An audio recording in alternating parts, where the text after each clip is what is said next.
A millionaire finds two abandoned twin babies crying inside a trash bag, and in that moment, everything in his life changes. He takes them in, raises them as his own, and gives them the life he never had. But just when things seem perfect, 20 years later, he gets an unexpected call that shakes him to his core. The truth about who the twins really are, and begins to unravel. A secret buried for 2 decades finally rises to the surface. And what he learns next will leave him questioning everything he thought he knew. What were the twins never told? And why was he the one chosen to raise them? Before we get into the story, comment below where in the world you are watching from today. And if you like this story, don't forget to subscribe. Julian stepped through the gleaming glass doors of his apartment building, shaking off his black umbrella as thunder rumbled overhead. Raindrops streaked down the windows like tears, distorting the city lights beyond into blurry halos. The marble lobby echoed with his footsteps as he crossed to the private elevator, his Italian leather shoes leaving wet marks on the polished floor. "Evening, Mr. Chen," the night security guard called out. Julian managed a slight nod, his mind still churning over the business dinner he'd just left. The potential investors had been difficult, questioning every detail of his tech company's latest project. He'd maintained his composure, as always, but their doubt had gotten under his skin. The elevator carried him smoothly to the top floor. When the doors opened, darkness greeted him. He hadn't bothered leaving any lights on. There was never anyone waiting for him anyway. The penthouse spread out before him, all clean lines and modern furnishings bathed in the intermittent flashes of lightning from the floor-to-ceiling windows. Julian hung his wet coat in the closet and moved to the bar cart, his shoulders still tense. The crystal decanter clinked against the glass as he poured himself 2 fingers of scotch. He didn't turn on any lights, preferring the darkness that matched his mood. The storm outside intensified, rain pelting against the windows with increasing force. Taking a sip, he pulled out his phone and scrolled through his notifications. An alert popped up, reminding him about tomorrow night's charity gala. Some foundation supporting foster kids. His company regularly donated to such causes. It was good PR. But something about this reminder made his chest tighten uncomfortably. Images from his own childhood flashed through his mind. Sterile group homes, temporary foster families, always being the outsider looking in. He'd fought his way out, built his empire from nothing, proved everyone wrong. But success hadn't filled the hollow space inside him. Thunder cracked so loudly it made the windows rattle. Julian drained his glass, trying to shake off the unwelcome memories. Sleep would be impossible now, his mind too active, too raw. He needed air. Moving to the fire escape door, he pushed it open and stepped out into the rain. The metal grating was slick beneath his feet, but he hardly noticed. 28 stories up, the city spread out below him like a glittering circuit board, its lights blurred by the downpour. The wind whipped his dress shirt, but the cold felt clarifying. From this height, the alley behind his building was just a narrow black slash between towers. Lightning flashed again, illuminating the dumpsters below for a brief moment. Julian was about to turn away when a sound reached him, faint but distinct even through the storm's fury. A cry. He gripped the railing, straining to listen. Probably just a cat, he told himself. But then it came again. Higher pitched, unmistakably human. A baby's wail, quickly muffled. Julian's heart began to pound. He squinted into the darkness, willing his eyes to pierce the gloom. There, movement near the largest dumpster. Something shifting, barely visible. Logic told him to call security, to let someone else investigate. It was probably nothing. But his body was already moving, driven by an instinct he didn't understand. He rushed back inside, grabbed his coat, and took the emergency stairs 2 at a time, unwilling to wait for the elevator. By the time he burst out the back door into the alley, he was breathing hard. Rain immediately soaked through his clothes, but he barely noticed.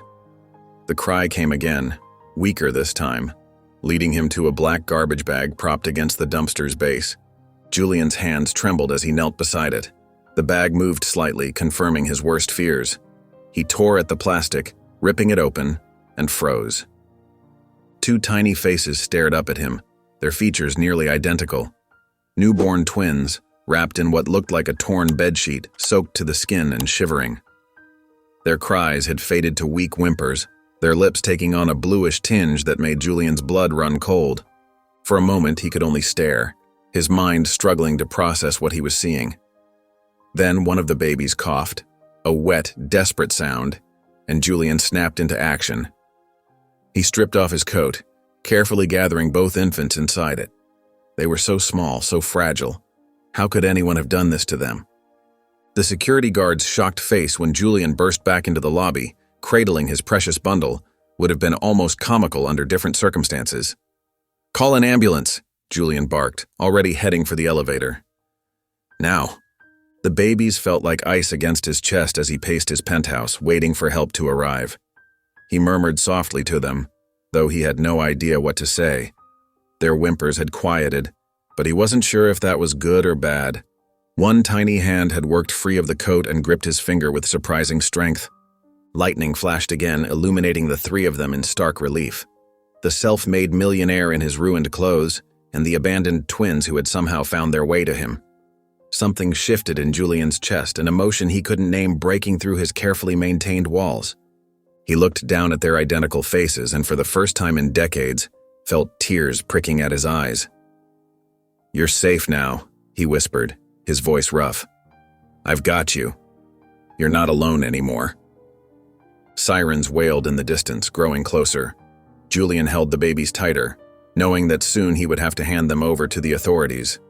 But in that moment, as the storm raged outside and two tiny hearts beat against his own, something fundamental had already changed. He just didn't know it yet. The rain hammered down relentlessly as Julian knelt beside the dumpster, his expensive suit pants soaking through against the wet pavement. The twins' cries, though weak, pierced straight through his chest. Without hesitation, he shrugged off his coat, the fine wool already drenched, and carefully wrapped it around their tiny bodies. Lightning flashed overhead, illuminating the deserted alley. Julian's eyes darted back and forth, searching for any sign of whoever had left these precious lives here to die. The thought made his stomach turn. Nothing moved in the shadows except scattered newspapers dancing in the wind. His hands trembled as he pulled his phone from his pocket, trying to shield the screen from the downpour. The babies whimpered against his chest, their small faces pressed into his shirt. Julian's finger hovered over the emergency call button, his heart pounding so hard he could barely think. 911, what's your emergency?" The operator's calm voice cut through the static of the rain. Julian opened his mouth to respond, but no words came out. Images flashed through his mind. Police cars, social workers, the twins being whisked away into the same system that had nearly broken him. One of the babies made a soft cooing sound, and Julian felt tiny fingers grip his shirt. He ended the call. Water streamed down his face as he stood, cradling the twins close to his body. Their shivering had lessened slightly from his body heat, but they needed to get warm and dry immediately. Julian turned back toward his building, his mind racing ahead to what he'd need. Blankets, formula, diapers. Did he even know how to feed a baby? The lobby doors slid open with a soft whoosh. Marcus, the night doorman, looked up from his crossword puzzle and did a double take at the sight of Julian. The usually impeccable businessman now soaked through, holding what was clearly a moving bundle in his arms. "Mr. Chen, is everything—" "Everything's fine, Marcus." Julian cut him off, striding toward the private elevator. "Just got caught in the rain." As if on cue, one of the twins let out a small cry. Marcus half rose from his chair, concern evident on his face, but Julian was already in the elevator, jabbing the penthouse button repeatedly with his elbow. The ride up felt endless. Julian murmured softly to the babies, though he hardly knew what he was saying. "It's okay. You're safe now. We're almost there. Everything's going to be all right." The words felt strange in his mouth. When was the last time he'd spoken to anyone with such gentleness? Inside his apartment, Julian headed straight for the master bathroom.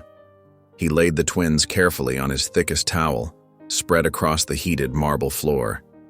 Their eyes, barely open, tracked his movements as he unwrapped his ruined coat.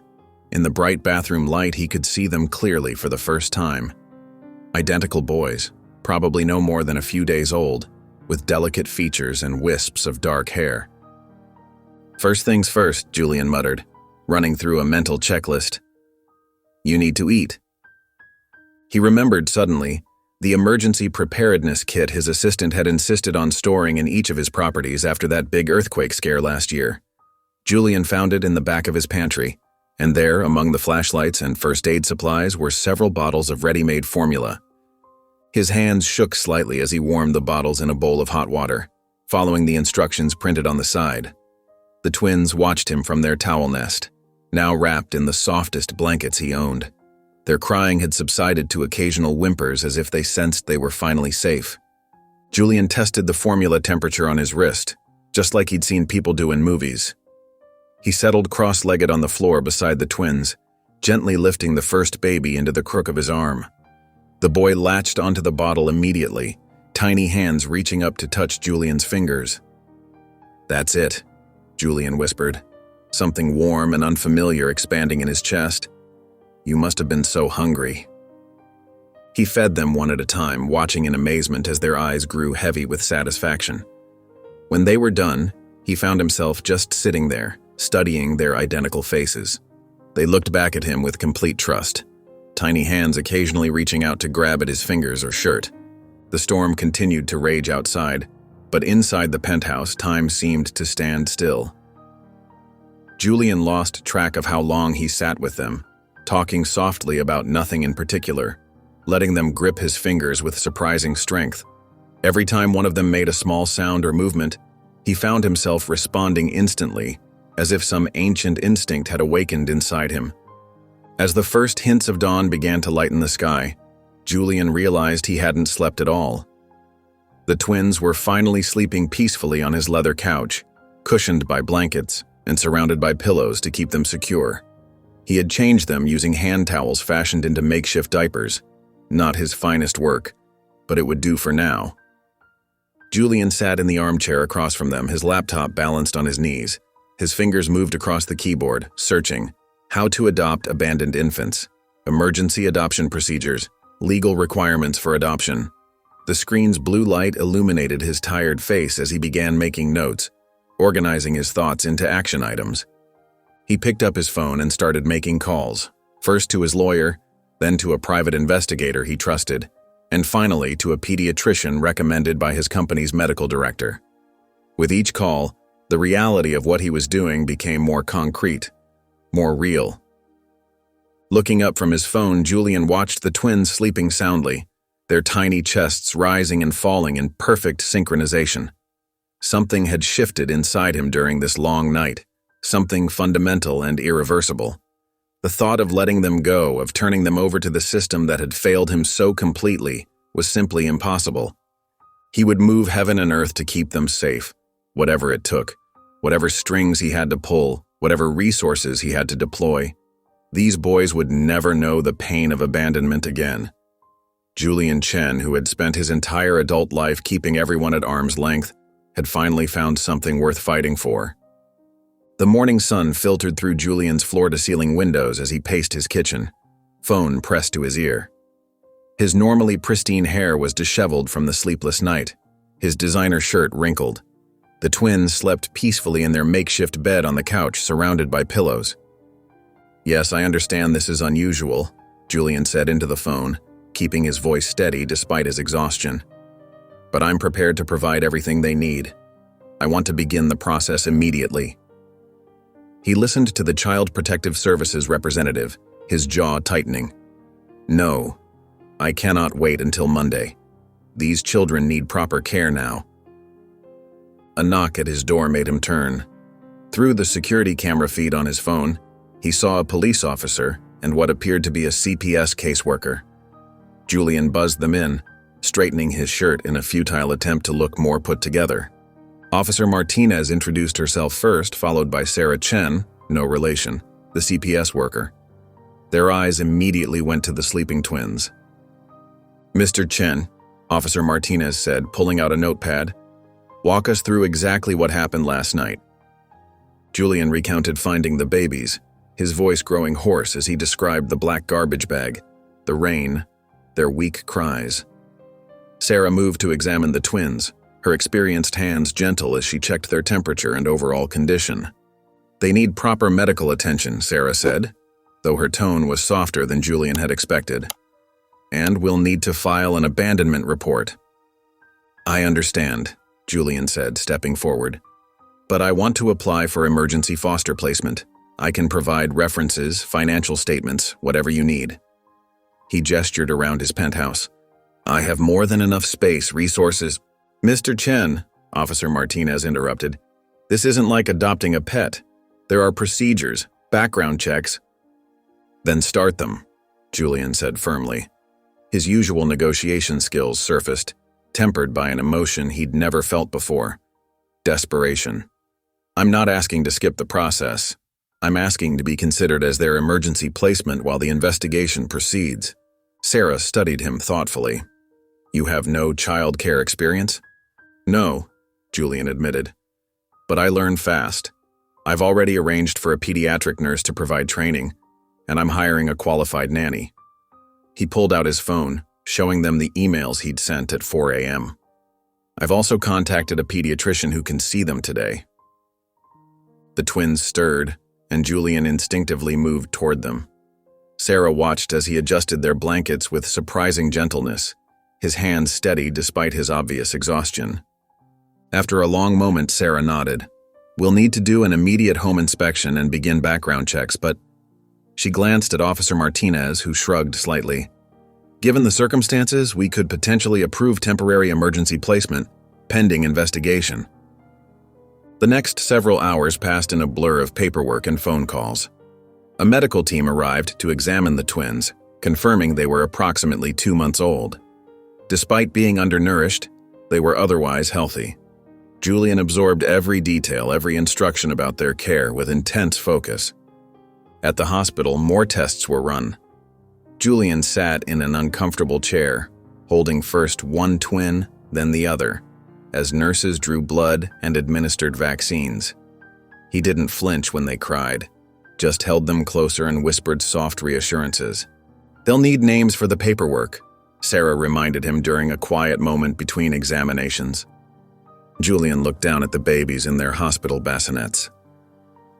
"Jonah," he said softly, touching the first twin's hand. "And Jared." The names felt right, names he'd privately considered years ago, before convincing himself he wasn't meant for fatherhood. The social worker interviews were grueling. Julian answered questions about his childhood, his business, his support system.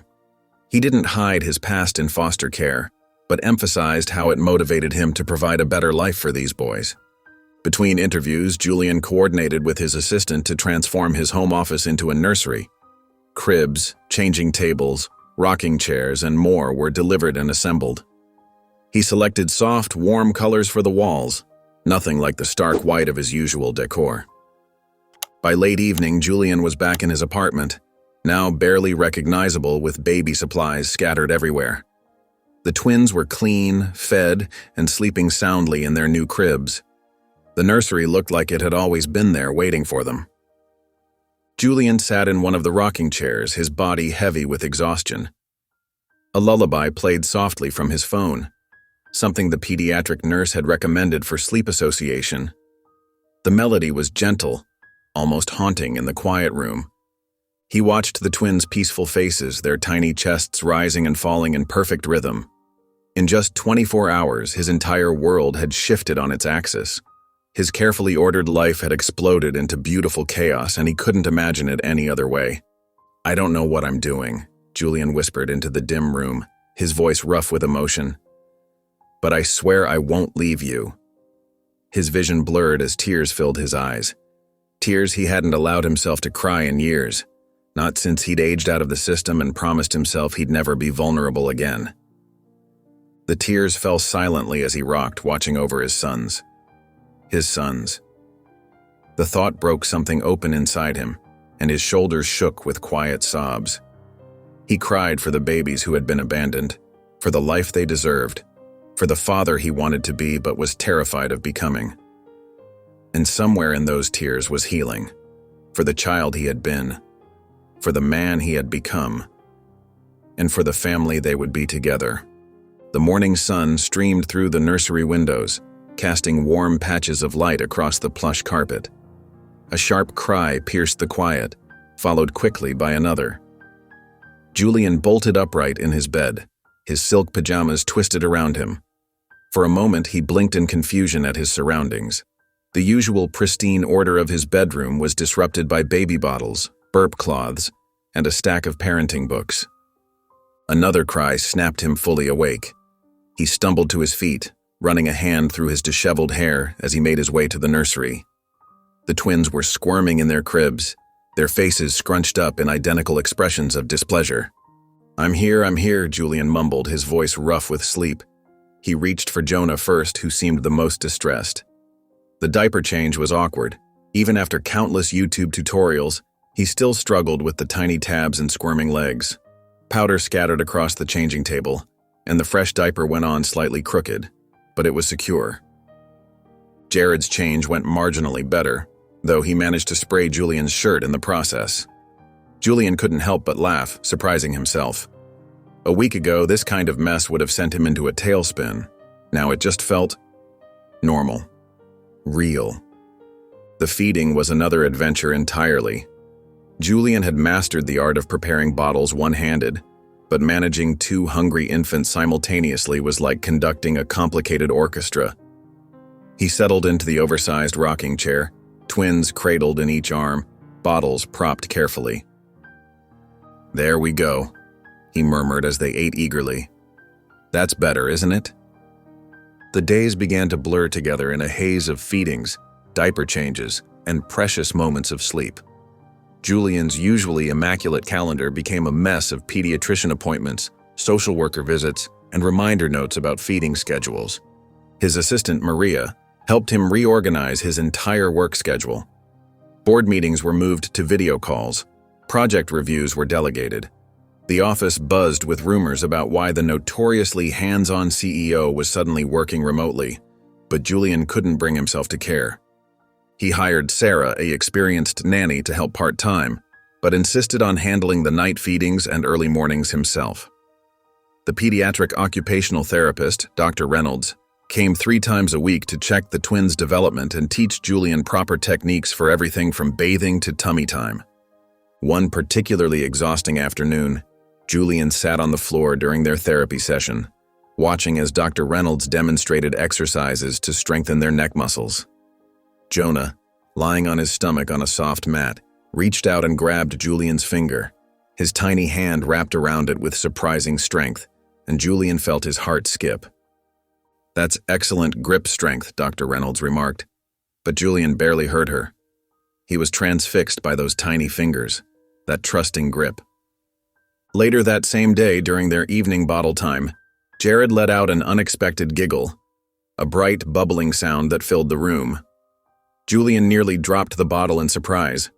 He scrambled for his phone, wanting to record the moment, but by then Jared had returned to his serious expression. That night, after the twins were asleep, Julian found himself sitting at his desk with a leather-bound journal, a gift he'd never used.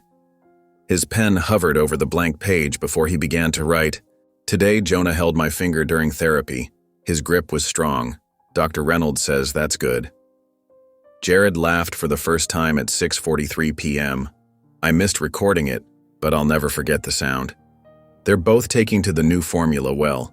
Jonah still spits up less than Jared. The journal became his constant companion. He recorded everything: feeding times, sleep patterns, first sounds, the way Jared's nose wrinkled before he cried, how Jonah always calmed down faster when Julian hummed low and deep. Each entry felt important, vital, a record of their growing family.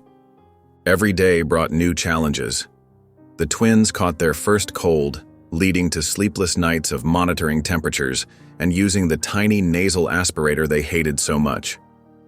Julian learned to function on minimal sleep, to change clothes multiple times a day, to celebrate small victories like a successful burping or a full night's sleep.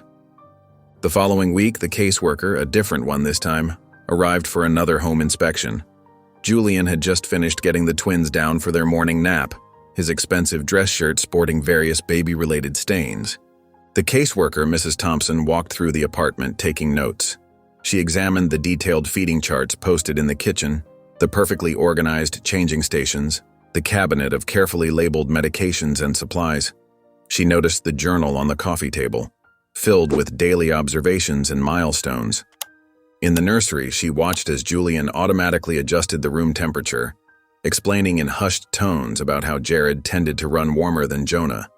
He showed her the different swaddling techniques he'd learned, demonstrating on a stuffed animal to avoid disturbing the sleeping twins.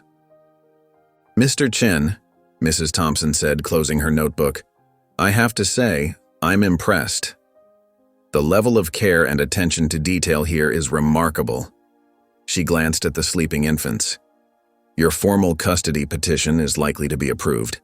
The background checks have come back clean, and it's clear you've created a nurturing environment." Julian's hands trembled slightly as he walked her to the door.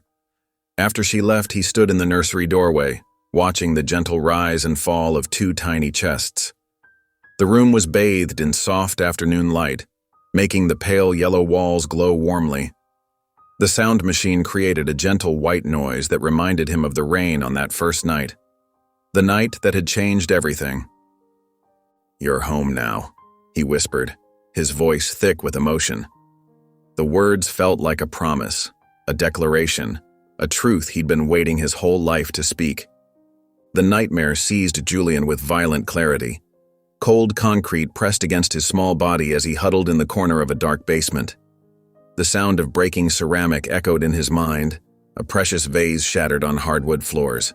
Heavy footsteps descended creaking stairs. A key turned in a rusty lock. Julian bolted upright in his bed, his silk pajamas clinging to his sweat-soaked skin.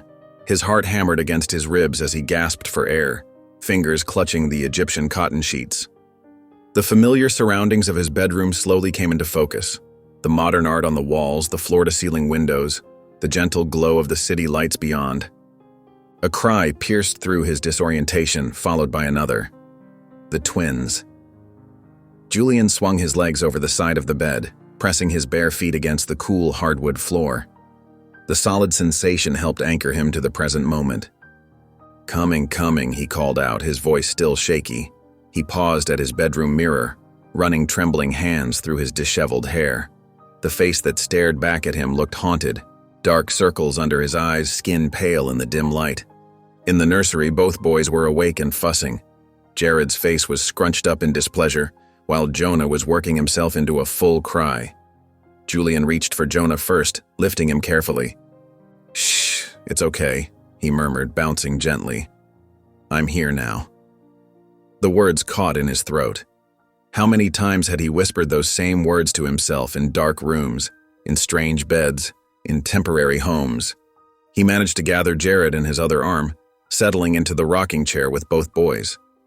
The familiar weight of them against his chest helped steady his breathing. He began humming softly, a melody he didn't even know he remembered, something from long ago. Later that afternoon, Julian sat in Dr. Martinez's warm, sunlit office. The child psychologist's walls were decorated with cheerful artwork, and a shelf of toys lined one corner. It felt worlds away from the sterile offices he usually inhabited. "The twins are showing good signs of attachment," Dr. Martinez said, reviewing her notes. "Their eye contact is strong, they respond to your voice, and their feeding patterns are stabilizing. These are all positive indicators." Julian nodded, making mental notes. He'd brought his journal, its pages now filled with observations and questions. "I'd like to discuss bonding strategies," Dr. Martinez continued. "Early experiences of nurturing and attachment shape a child's entire emotional framework. What was your experience with attachment in your early years, Mr. Chen?" The question hit Julian like a physical blow. He stiffened in his chair, his fingers tightening around the leather journal. The silence stretched for several seconds. "I grew up in the system," he finally said, his voice carefully neutral. "Foster care, multiple homes." Dr. Martinez's expression remained professional, but her eyes softened slightly. "That must have been challenging." Julian gave a short nod, already retreating behind his usual wall of polite detachment. It was a long time ago. The rest of the session focused on practical matters, developmental milestones, feeding schedules, sleep training techniques. Julian took detailed notes, asking precise questions about everything except the emotional aspects of parenting. Walking home, the city streets seemed to blur around him. Memories he'd spent years burying began surfacing like air bubbles in still water. The Anderson home, where he'd learned to be invisible. The Petersons, who sent him back after 2 weeks. The group home where he'd learned to fight. The Matthews house, where the basement. He stopped abruptly, causing a businessman to swerve around him with an annoyed grunt. Julian's reflection in a store window caught his eye. Expensive suit, perfect posture, the carefully constructed image of success. But underneath it all, was he still that scared kid in the basement? The evening passed in a haze of routine care. Bottles, diapers, baths, bedtime stories. Julian moved through each task with mechanical precision, his mind elsewhere. After the twins were asleep, he stood over their cribs watching their peaceful faces in the soft glow of the nightlight. Love seemed so simple when they looked at him with those trusting eyes. But what did he know about love? About family? His entire childhood had been a lesson in impermanence, in not getting too attached, in protecting himself from disappointment. The night stretched endlessly. Julian paced his apartment, unable to sleep. Around 3 a.m, he found himself on his laptop searching for therapists. He filtered through dozens of profiles before finding Dr. Sarah Wilson, specializing in childhood trauma and attachment issues, particularly in adult survivors of the foster care system. His finger hovered over the schedule appointment button for a long moment. The idea of talking about his past, of examining those carefully buried wounds, made his chest tight. But then he heard a soft sound from the nursery, one of the twins sighing in their sleep, and he clicked. The scheduling process was simple, clinical. Thursday, 2 p.m. The confirmation email arrived immediately, making it real. Julian closed his laptop and walked to the nursery, drawn there as if by gravity. The twins were still sleeping soundly. Jonah had his tiny fist pressed against his cheek, while Jared's legs were kicked free of his swaddling. Julian carefully tucked the blanket back around Jared's feet. Morning came too quickly. Julian prepared bottles with mechanical efficiency, his movements automatic after weeks of practice. As he fed the boys, watching their trusting faces and tiny hands reaching for him, he felt something crack in his carefully maintained facade. "I'm going to figure this out," he whispered, his voice rough with emotion. "For you." The words hung in the air, a promise to the twins and to himself. Julian stood in his bedroom, methodically folding tiny onesies on his king-sized bed. The soft cotton garments looked almost comically small against the expansive charcoal duvet. 2 weeks of constant baby care had taught him the proper technique: shoulders in, sleeves tucked, bottom folded up. Each movement was precise, like everything else in his life. Dark circles hung beneath his eyes, testament to nights broken by feeding schedules and crying spells. His usual crisp appearance had softened somewhat. His designer shirt was wrinkled at the elbows, and a small spit-up stain marked one shoulder. Still, he maintained his routine, finding comfort in the orderly task of laundry between the chaos of infant care. His phone buzzed, displaying his assistant's name. "Mr. Chen." Sarah's voice was tense when he answered. "We have a situation with the Meridian account." Julian's hand stilled on a half-folded onesie. Meridian was their biggest potential investor, crucial to the company's expansion plans. "What kind of situation?" "Mr. Patterson is threatening to pull their funding unless you personally attend tomorrow's pitch meeting. He says he needs to see the CEO's commitment to the project." The baby monitor on his nightstand crackled with soft breathing sounds. Julian closed his eyes, tension creeping into his shoulders. "The meeting's at 10 a.m.? "Yes, sir, they won't reschedule." Julian glanced at the monitor again. The nanny, Mrs. Rodriguez, was excellent with the twins, but he'd been trying to handle mornings himself. It was their most alert time, when their personalities seemed to shine brightest. Jared would smile at the ceiling fan while Jonah studied everything with serious eyes. "Fine," he said finally. "I'll be there. Send me the updated presentation." After ending the call, Julian finished folding the last onesie with particular attention, smoothing each crease. The neat stack of baby clothes stood like a tiny fortress on his bed, evidence of his new life colliding with the old. The next morning, Julian sat at the conference table in his downtown office, surrounded by the familiar trappings of corporate success. The glass walls offered a sweeping view of the city skyline, but his eyes kept dropping to his phone, where the baby monitor app showed a live feed of the nursery. Mrs. Rodriguez moved efficiently through the frame, preparing bottles with practiced ease. The twins were awake, lying contentedly in their cribs. Julian's finger hovered over the screen, wishing he could reach through and touch them. "Mr. Chen?" He looked up to find Mr. Patterson watching him with barely concealed irritation. The investor's steel gray suit matched his expression, expensive and uncompromising. "My apologies," Julian said smoothly, sliding the phone face down onto the table. "Please continue."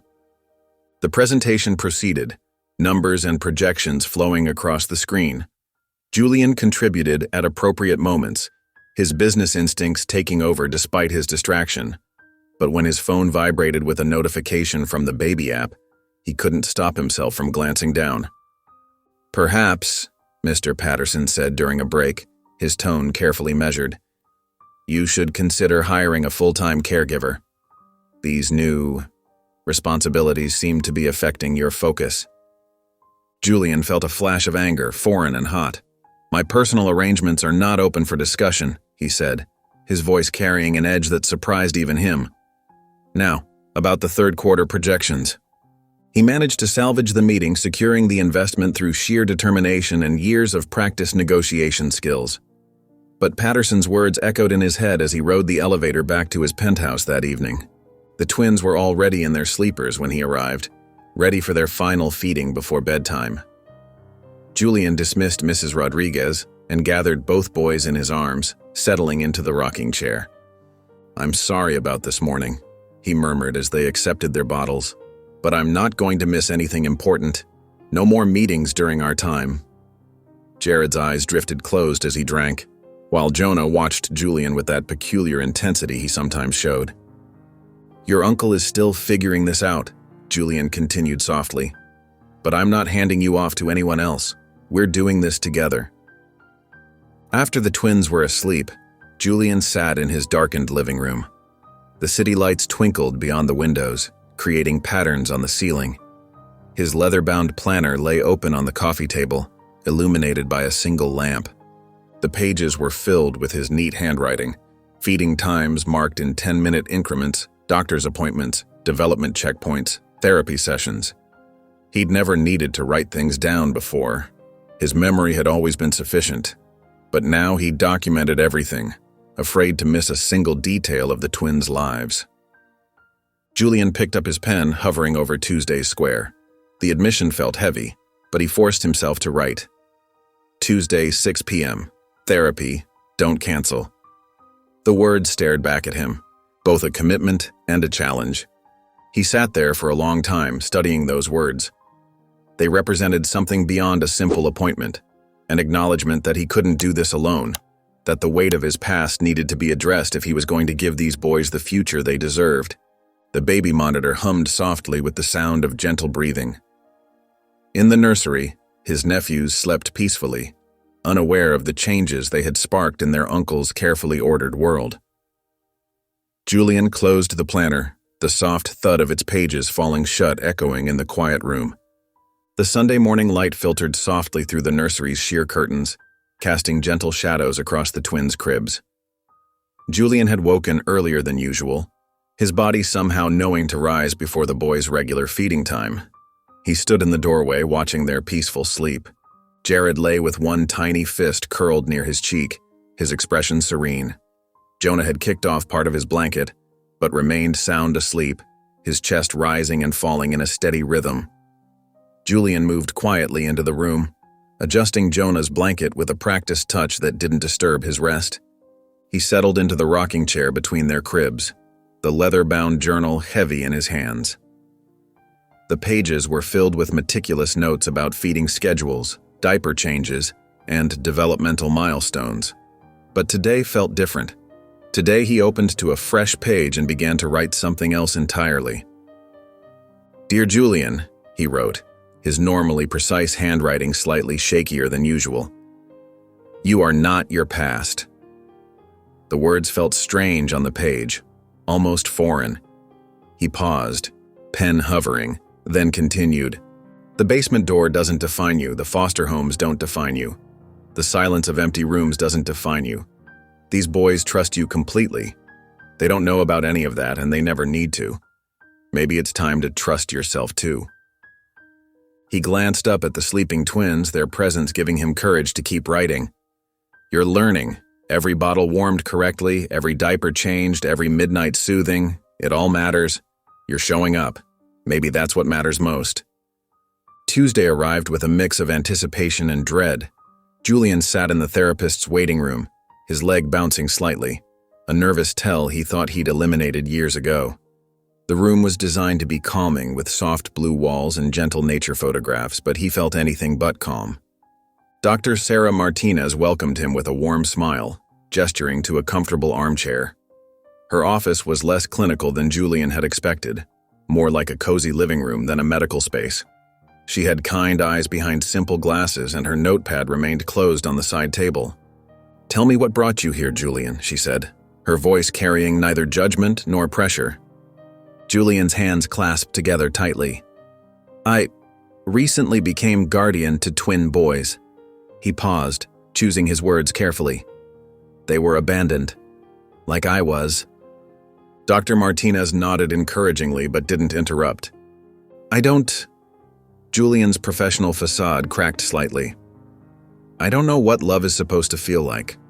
How can I give them something I never had?" "That's a very honest question, Doctor," Martinez said softly. "But let me ask you something. What do you feel when you're with them?"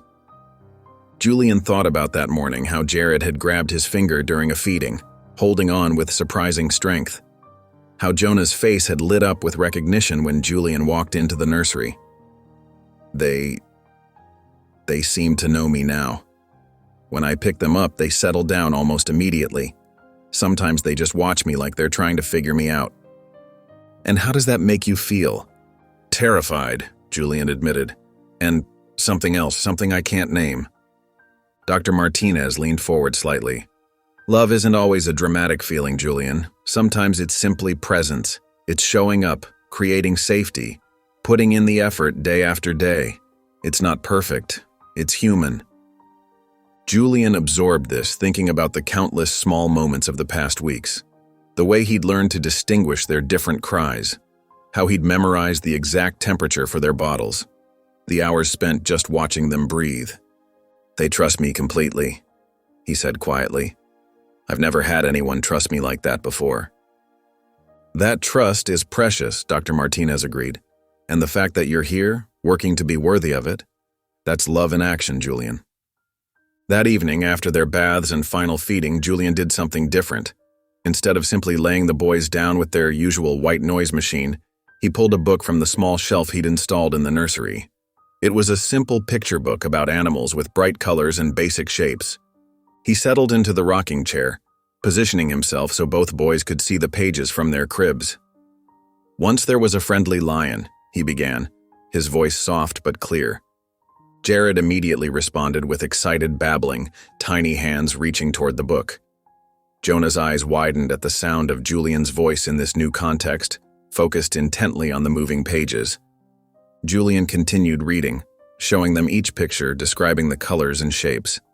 He found himself adding little comments, making the story his own. "See the blue bird? Just like the one we saw from the window yesterday." The boys' responses gradually grew quieter as sleep began to overtake them. Still, Julian kept reading, his voice growing softer but never stopping. Even after their eyes had closed and their breathing had deepened into sleep, he finished the story. Setting the book aside, he stood between their cribs, looking down at their peaceful faces. "Good night, Jonah," he whispered, adjusting the baby's blanket one final time. "Good night, Jared," he added, touching the other twin's small hand gently. He moved to the doorway and paused, hand on the light switch. His heart felt different, lighter somehow, as if some long-held tension had finally begun to ease. For the first time in as long as he could remember, The night ahead didn't feel like something to be endured. It felt like a pause between moments of meaning. Julian switched off the light, leaving only the soft glow of the nightlight casting star patterns on the ceiling. The quiet that filled the room wasn't the empty silence he'd known for so many years. It was the peaceful quiet of home. The morning sun cast long shadows across Julian's living room as Ms. Thompson, the caseworker, settled into an armchair. Her weathered leather briefcase contained a stack of documents that would change everything. Julian sat across from her, his posture straight but relaxed, a stark contrast to their first meeting 3 weeks ago. "The transformation in this home is remarkable," Ms. Thompson said, glancing toward the nursery where the twins were napping. "But more importantly, the transformation in you, Mr. Everett." Julian followed her gaze. "They changed everything," he said simply. Ms. Thompson pulled out the guardianship papers, laying them carefully on the coffee table. "I've been doing this job for 23 years, she said, smoothing the pages. "You don't often see bonds form this quickly or this deeply." As if on cue, a soft cry came from the nursery. Julian rose automatically, his body already tuned to their different sounds. "That's Jared. He always wakes up first," he explained. "Would you mind if I—" Ms. Thompson smiled and nodded. Julian returned moments later with both boys, having learned early that waking one twin inevitably meant the other would follow. He cradled them expertly, looking completely natural despite his crisp business shirt and perfectly pressed slacks. "The forms are straightforward," Ms. Thompson explained, watching as Julian gently settled the twins into their bouncy seats. "They'll convert your temporary custody into long-term guardianship. From there, we can begin discussing permanent adoption procedures." Julian read each page carefully, one hand absently reaching to rock Jonah's seat when the baby started to fuss. His signature was steady and sure on each line, each stroke of the pen feeling like another brick in the foundation of their future. "Congratulations, Mr. Everett," Ms. Thompson said warmly, gathering the signed papers. "Though I suspect you felt like their father for weeks now." Julian looked at the twins, who were now contentedly watching the ceiling fan spin. "Since the moment I found them," he admitted quietly. The following evening found Julian in a brightly lit community center, sitting somewhat stiffly in a circle with other parents. The parenting class was called New Beginnings, and the irony wasn't lost on him. The instructor, a cheerful woman named Beth, had just finished discussing sleep training when she suggested they break into small groups. 2 men about Julian's age approached his chair. "Mind if we join you?" the taller one asked. "I'm Mike, and this is Dave. We noticed you're flying solo, too." Julian nodded, making room as they pulled their chairs closer. Mike had a 5-month-old daughter, while Dave was raising a 6-month-old son. They shared stories about midnight feedings and diaper disasters with an easy camaraderie that Julian found himself drawn into, despite his usual reserve. "The hardest part," Dave was saying, "is when people assume you can't handle it because you're a guy. Like somehow being a father means you're less capable of caring for a baby." Julian found himself nodding. "My assistant tried to hire a full-time nanny without telling me," he admitted. "She meant well, but these are our kids," Mike finished. "We want to be there for everything." "Exactly," Julian said, surprised by how good it felt to be understood. Dave pulled out his phone, showing pictures of a local park. "We have a weekly meetup there, nothing formal, just some of us single dads getting together, letting the kids get some fresh air. You should join us this weekend." Julian hesitated, his natural inclination to decline social invitations kicking in. But Dr. Martinez's voice echoed in his mind about the importance of building a support system. "What time?" he heard himself asking. Saturday morning was crisp and clear.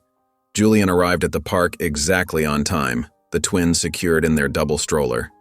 He spotted Dave and Mike near the baby swings, both waving in welcome. "You made it," Dave called out. "Here, we saved you some swings." Julian carefully lifted Jonah first, then Jared, securing them in the infant swings. He stood awkwardly for a moment, unsure of the proper pushing technique, until Mike demonstrated with his daughter. "Nice and gentle at first," Mike advised. "Watch their expressions. They'll let you know if they want to go higher." Jonah's face scrunched in confusion at the first push, but then his eyes widened with delight. Jared immediately started kicking his legs, clearly wanting more. The sound that escaped Julian's throat surprised him, a laugh genuine and unguarded. "First time in the swings?" Dave asked, smiling. "First time for all of us," Julian replied, alternating gentle pushes between the twins. "I didn't even know they made swings this small." "Oh man, wait until they discover the slides," Mike chuckled, "though that's a few months away still." They spent the morning trading parenting hacks and stories. Julian learned about the best diaper brands for overnight, techniques for introducing solid foods, and which local pediatricians were most supportive of single fathers. More surprisingly, he found himself sharing too, about the night he found the twins, about his fears of not being enough, about the small victories of each day. That evening, after the twins were bathed and fed, Julian sat at his desk with their baby book open before him. He carefully selected one of the photos Mike had taken at the park, Jonah caught in mid-laugh on the swing, while Jared looked up at Julian with complete trust. The image captured something essential about their growing bond, about the joy that had somehow worked its way into their lives. He placed the photo carefully on the page, smoothing it down with practiced precision. Then, almost reverently, he turned back to the first page. The space for family information had remained blank until now, a reflection of his initial uncertainty. Julian picked up his pen, the same one he'd used to sign the guardianship papers. In his clear, steady handwriting, he filled in the lines.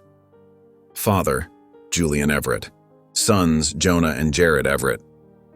He looked at the words for a long moment, feeling their weight and truth. The silence in the apartment felt different now, warm instead of empty, full of possibility instead of loneliness. "We're a family now," he said quietly, the words both a declaration and a promise. The morning light was just beginning to filter through the nursery's cream-colored curtains when Julian heard it through the baby monitor. Jared's distinctive giggle, a sound that had become as familiar to him as his own heartbeat.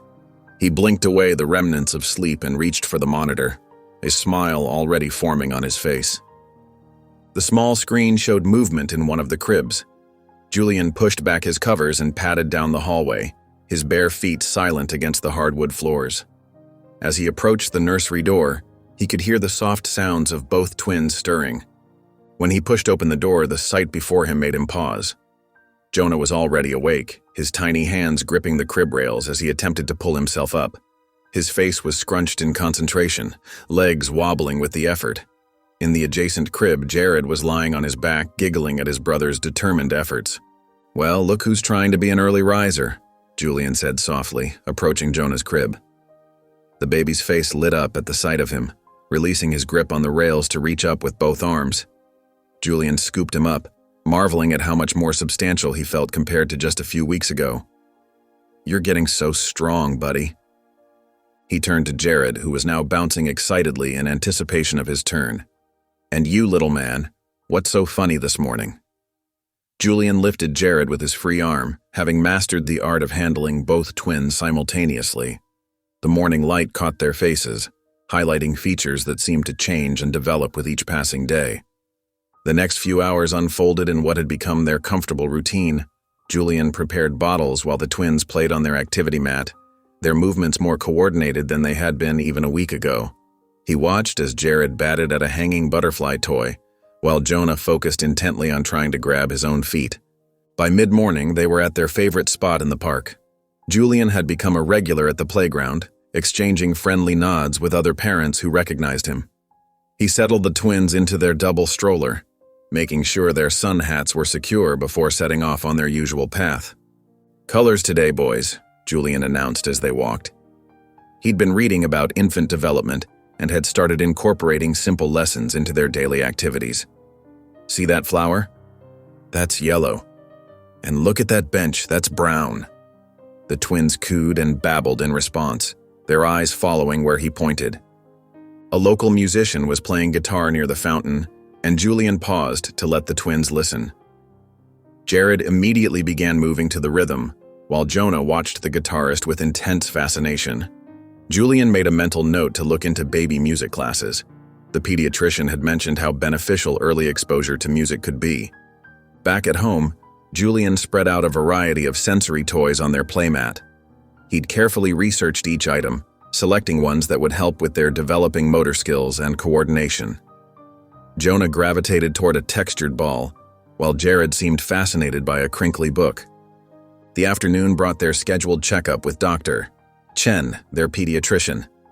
Julian packed the diaper bag with practiced efficiency, extra clothes, bottles, favorite toys, and the detailed feeding log he'd been keeping.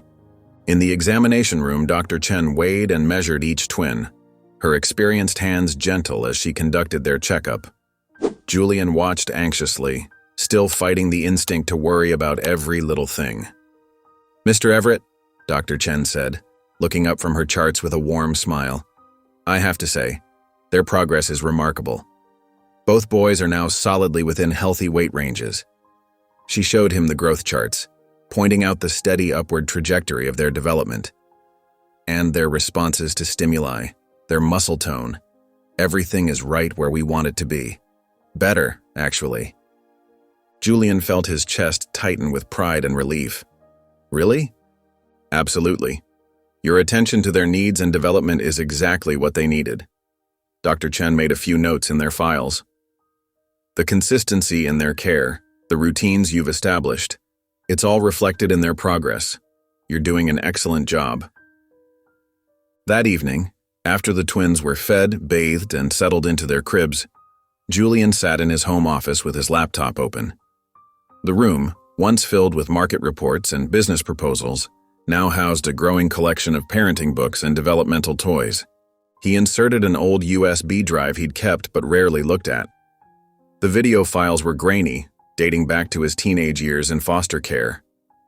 He clicked on one labeled Group Home, Christmas 1999. The footage was shaky, showing a decorated common room filled with children opening presents. Julian found himself in the background, a lanky 14-year-old trying to make himself invisible behind a bookshelf. The camera barely caught him, focusing instead on the more outgoing kids in the center of the room. Another video, Summer Picnic 2000. Again, he was barely visible, eating alone at the edge of a group photo. Birthday parties, holiday celebrations. In every video, he was a shadow figure, present but never truly part of the scene. Julian closed the laptop with a decisive click, the sound loud in the quiet apartment. He stood and walked to the nursery, drawn to the soft breathing of his sons. Standing between their cribs, he watched them sleep, Jonah with his favorite plush elephant, Jared with one hand thrown above his head. "You'll never be in the background," he whispered, his voice barely audible. The promise felt solid, as real as the cribs beneath his hands and the steady breathing of his children. The morning sun cast long shadows across the city streets as Julian made his way to his therapist's office. He'd left the twins with their nanny, Sarah, who had become a steady presence in their lives. Still, leaving them always felt like pulling away a piece of himself. Dr. Marshall's office was warm and inviting, with soft leather chairs and gentle lighting that seemed designed to put people at ease. Julian sat stiffly, his hands clasped in his lap, watching the minutes tick by on the wall clock. "How have you been since our last session?" Dr. Marshall asked, her voice carrying its usual calm steadiness. Julian shifted in his chair. "Good, the boys are doing well. Their development is right on track, according to their pediatrician." "And you?" The question hung in the air. Julian's jaw tightened slightly. "I'm managing.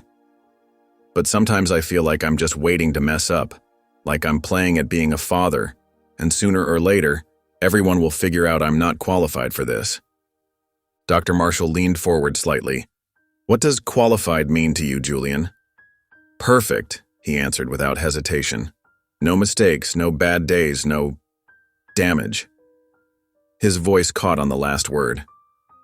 "That's a heavy burden to carry," Dr. Marshall observed. "Where do you think that pressure comes from?" Julian stared at his hands.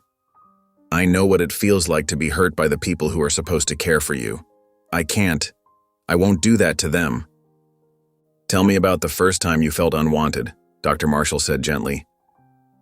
"Can you remember?" Julian's breath caught in his throat. The clock ticked loudly in the silence. He could feel his heart racing, the familiar urge to deflect, to protect himself from the pain of those memories. But he thought of the twins, of his promise to be better, to do better. He started, his voice barely above a whisper. I was left at Mount Sinai Hospital, just left there, on the steps, in November. The police report said I was only a few hours old. His words came out mechanical, distant, as if he were reading someone else's story. What do you know about that day? It was cold. There was a note, just my birth date, no name. They found me wrapped in a blue blanket. That's all I know. Julian's fingers dug into the armrests of his chair. That's all I'll ever know. The memories began to surface then, like water breaking through a dam. The words spilled out of him, stories of different homes, different faces, different disappointments. He remembered learning to be quiet, to be invisible, to stop asking for comfort when he was scared or hurt.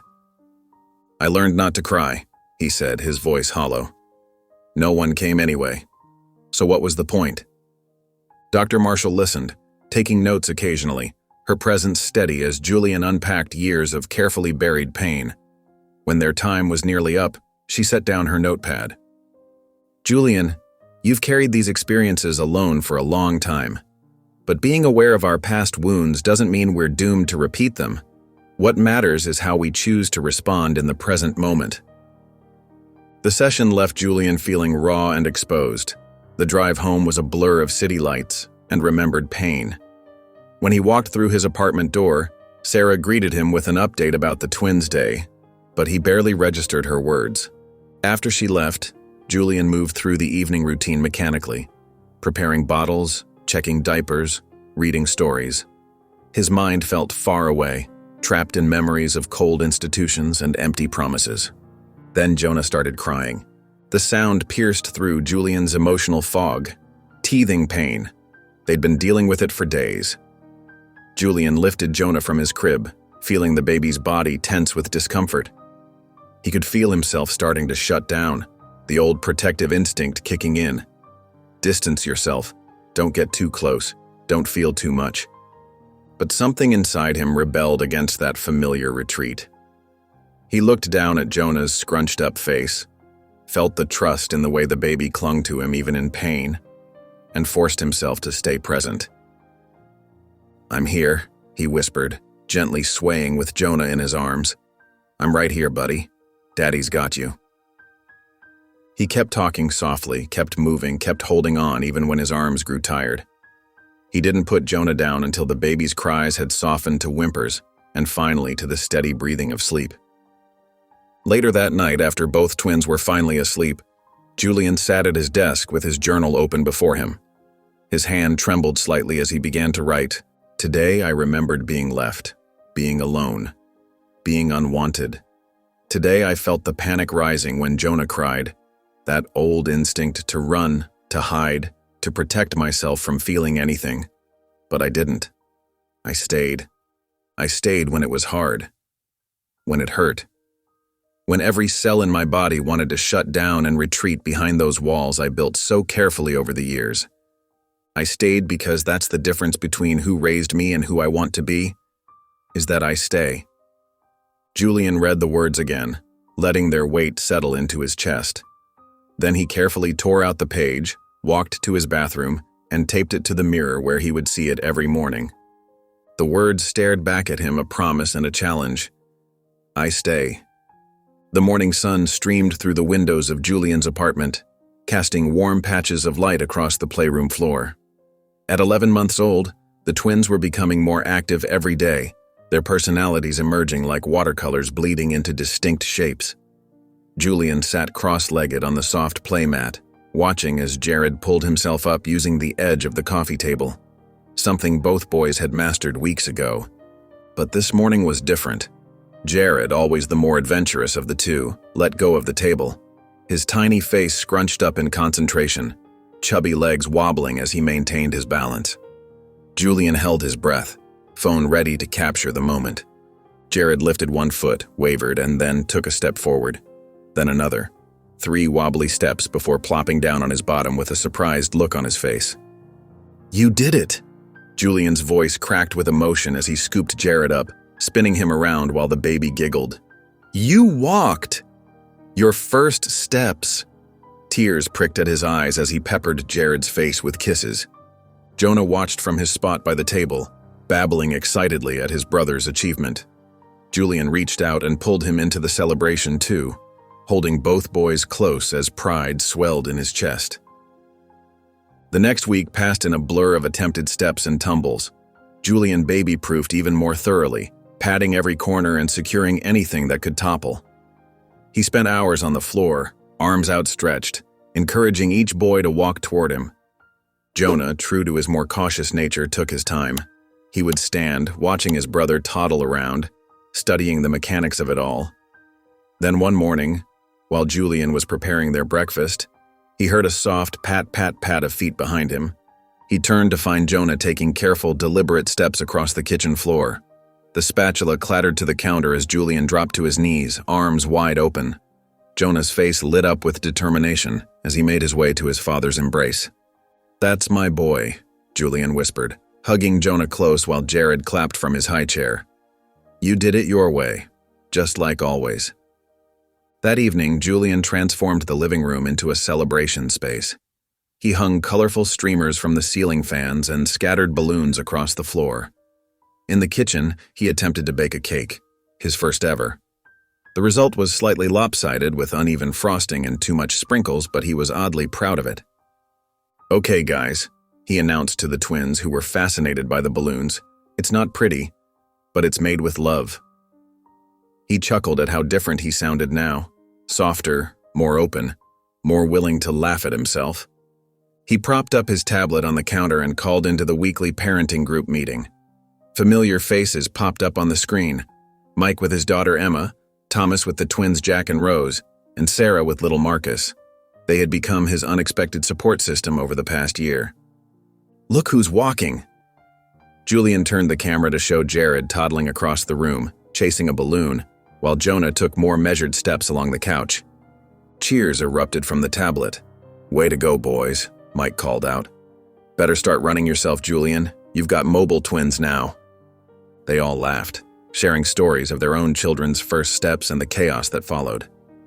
Julian cut slices of his misshapen cake, helping the boys smoosh small pieces in their mouths while making exaggerated sounds that had them giggling. After the call ended, Julian sat on the floor with the boys, watching them explore their new mobility among the balloons and streamers. He scrolled through his phone, looking at the photos and videos he'd taken. There were hundreds now. First smiles, first solid foods, first crawls, and now first steps. A particular photo caught his eye, one from just that morning. Both boys were mid-laugh, cake frosting smeared across their faces, while Julian's reflection in the window behind them showed him grinning just as widely. He studied his own expression in the photo, realizing with a start that it wasn't the careful, measured smile he'd worn like armor for so many years. It was real, unguarded joy. As bedtime approached, Julian gave the boys their baths, washing away the remnants of cake and celebration. He dressed them in soft pajamas patterned with stars and moons. Instead of putting them in their cribs right away, he settled into the oversized rocking chair with both boys cuddled against his chest. Their favorite book, Goodnight Moon, was worn now, its pages soft from nightly readings. Julian's voice was gentle as he read, feeling their small bodies grow heavy with sleep against him. Jared's thumb found its way to his mouth while Jonah clutched his favorite stuffed elephant. When the story was finished, Julian sat there for a moment longer, breathing in the baby shampoo smell of their hair, feeling their steady breathing. Outside, rain began to fall, creating a soft patter against the windows. "I missed your first breaths," he whispered, pressing a kiss to each small forehead, "but I'll be here for every step after." The rain continued its gentle symphony, but unlike that night almost a year ago when he'd found them, it didn't feel like a storm. It felt like a lullaby, like nature itself was singing his boys to sleep. Julian closed his eyes, holding his sons close, and let the peaceful sound wash over them all. The morning sun painted golden streaks across the polished floors of the courthouse as Julian adjusted his tie one last time, His hands trembled slightly, not from nervousness, but from the weight of the moment. The twins, now 14 months old, sat contentedly in their stroller, matching blue outfits, crisp and neat, dark curls carefully combed. The caseworker, Mrs. Chen, greeted them with a warm smile. She'd been with them since that rainy night, watching their unlikely family take shape. "Ready to make it official?" she asked, leading them into the judge's chambers. The room felt both formal and intimate, dark wood panels, leather-bound books lining the walls, and a large desk where Judge Martinez waited. She smiled at the boys, who were unusually quiet, as if sensing the importance of the moment. "Mr. Everett," the judge began, her voice carrying both authority and kindness, "I've reviewed your case thoroughly. The progress reports from Mrs. Chen have been exemplary." She glanced at the twins, who were now attempting to share a stuffed giraffe. "It's clear you've created a loving, stable home." Julian's throat tightened as he signed each document. His signature flowed across the papers, once, twice, 3 times. With each stroke of the pen, he was legally becoming what his heart had known for months. He was their father. Judge Martinez added her signature, then pressed the official seal onto the documents. "Congratulations," she announced. "Jonah and Jared are now, legally and irrevocably, your sons." Julian knelt between the boys, gathering them close. Jonah patted his cheek with a sticky hand, while Jared attempted to grab his tie. The moment was perfect, until Mrs. Chen's casual comment pierced through his joy. "It's still such a strange coincidence," she mused, gathering her files. "Out of all the places in the city, they were left behind your building, almost like they were meant to find you." The words followed Julian out of the courthouse and into the bright morning. He secured the boys in their car seats, his movements automatic as his mind churned. Why there? The question echoed as he drove, stealing glances at his sons through the rearview mirror. The city sprawled around them, countless alleys, countless buildings. Yet someone had chosen that specific spot, behind his specific building, on that specific night. The coincidence felt too neat, too precise. Back home, after settling the boys for their nap, Julian sat at his desk. His fingers hovered over the keyboard before typing out an email to Secure Watch, the security company that had serviced his building the previous year. The response came quickly. "We apologize, but the footage from that date was corrupted during a system upgrade. No backup copies exist." Julian leaned back in his chair, frowning.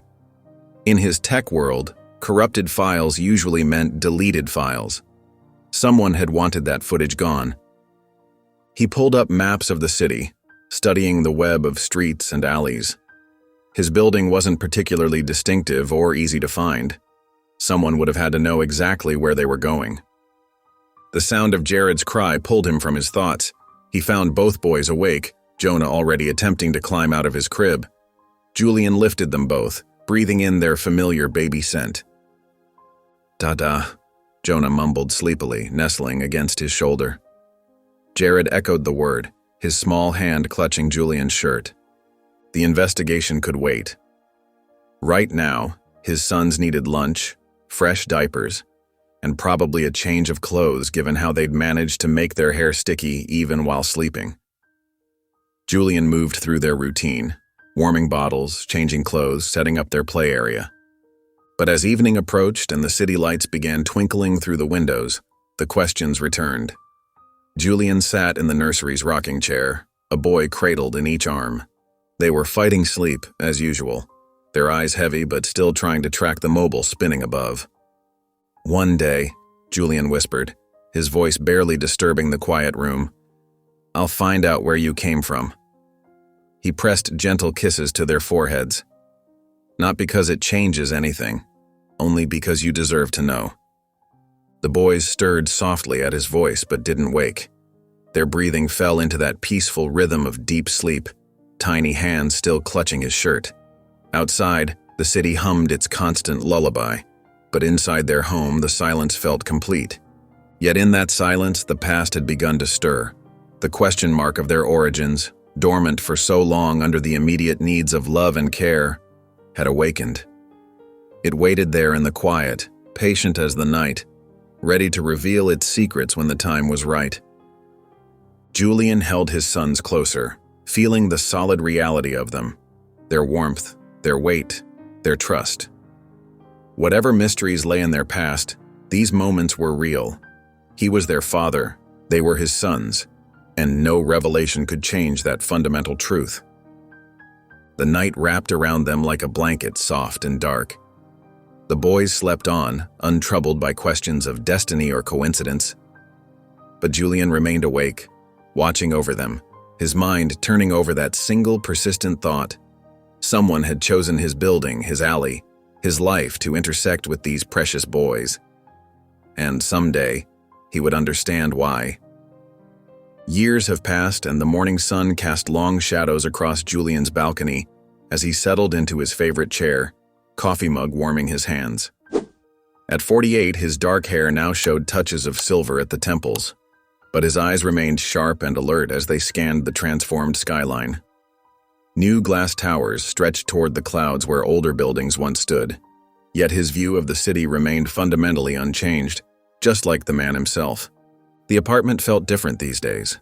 The comfortable silence that now filled the space was a far cry from the cheerful chaos that had defined the past 20 years. No more thundering footsteps down hallways, no teenage boys raiding the fridge at midnight, no animated debates about science and philosophy floating from the living room. Jonah was deep into his studies at Harvard Law, while Jared was making his mark at MIT in biomedical engineering. Both were thriving, carving their own paths just as Julian had always hoped they would. Still, he missed them. The quiet moments like this morning reminded him most acutely of their absence. Julian pulled out his phone, scrolling through recent photos the boys had sent.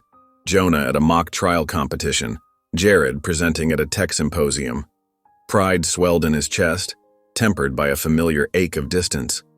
Opening their family group chat, Julian typed out a message.